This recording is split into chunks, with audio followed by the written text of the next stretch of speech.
These are some of our best public land whitetail spots. And today we are talking deer landmarks.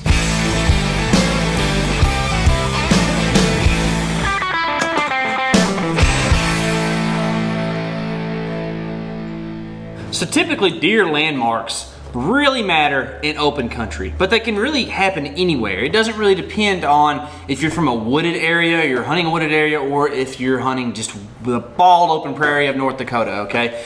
What matters is that there's a central tree or thicket or something that makes the deer want to go to a specific location. That's right, and this tree that we have found right here is a pretty good example of that. Once again, we like to talk about river systems and creek systems as being a good general area of travel. And if you have just like a lone tree out in the middle of some shortgrass prairie or even a wetland type habitat, you're gonna see where trails are all going to intersect right there pretty much. And this is just a great spot to easily map scout.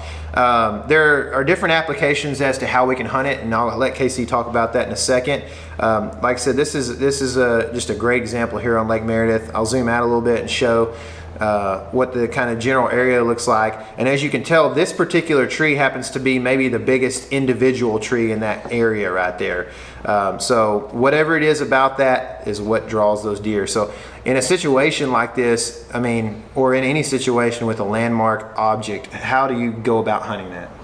Well, it's difficult, is what I would put. It's a really great way to concentrate deer, but more often than not, you're going to have to set up in the landmark. So there's a really good chance that you're going to have a deer at 5 yards at your feet. That's what's going to happen to you. Now, the problem with that is that more often than not, it's going to be not the deer that you want to shoot first that shows up. Now, if he does, it's great, right? But you really need to be aware of your wind direction and where deer are going to be coming from and moving to, because you're going to have to pass some deer if you hunt in that landmark tree. Now, something you can do is pretty specific, right? But it's another situation you could hunt on the ground near that landmark tree, be able to identify deer going to that tree, or even if you're using this application in an open country scenario, you could be in a spot where you could glass that landmark tree, see bucks coming to that tree, and then call to them and get them to come to you, which we did 2 years ago, and I missed a big buck on the plains doing that. That worked really good. Until the shot. Yeah, it was awesome though. But that's the thing is that was in super open country. This could happen in a slash and burn turkey project area where we've seen, we've hunted here in Texas plenty of places that essentially our whole river flat has been just taken, all the trees out of, all the brush out of, burned off. And if they leave a pecan tree out there or a persimmon tree, especially when you're talking about late October, November, persimmon tree, they're going to go to that. And we've been scouting some stuff here recently this spring that have persimmon trees as landmark trees out in a big open area. And it doesn't even have to be shortgrass prairie. It could be just monotone, 8-foot high stuff. And then all of a sudden you got this 20-foot tree out in the middle of it. And it's like, they're going to gravitate towards that just because it's a visual thing when they scan the sky that they see on the horizon as something that they can go to. Pretty much playing on the gregarious nature of deer, which means they want to be around each other and they want to be able to smell and communicate with each other, and they're going to use those landmark trees as places to do that. It doesn't even always have to be trees. Sometimes you can just be talking about a thicket that's in the middle of like a shortgrass prairie. There's no really tree, but there is something there to attract and hold deer. Now, it doesn't even always have to be, like we said, in like the wide open country.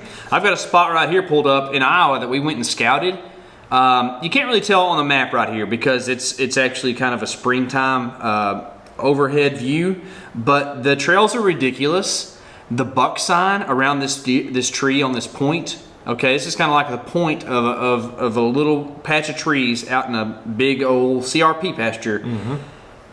There are rubs the size of my thigh out there. It is ridiculous. The biggest rub I've ever seen was right there. And if you look on a broader view, you got a really big flat oak hill kind of to the south there. And then you've got, again, a river or a creek right next to this spot. And it just means it's a place that deer are going to be traveling to and from. And that landmark right there of that peninsula, that tree out on that point is what the deer gravitate to. You make a really good point there. I think that peninsulas would be an undervalued or not so talked about area of the landmarks, that we're talking about here. If a peninsula sticks out towards a deer, then technically because of perspective, the trees are going to be higher as they're looking up at the sky or seeing those trees, and it's just a natural landmark. Not to mention if there's kind of a straight line and then all of a sudden this weird little ditch comes out into the field and there's trees on a peninsula on it, it's a spot, it's a landmark, you know. Or even not even a peninsula, just one tree that hangs out into the field further. Oh, yeah, exactly. They're gonna go and lick a branch on that tree. That's the scripture. Almost every deer is gonna do that. That's it. That's right. And you need to be set up within bow range of that thing. Yeah, So, yeah, that's right. Anyway, if you guys enjoyed this, please like, subscribe to the channel,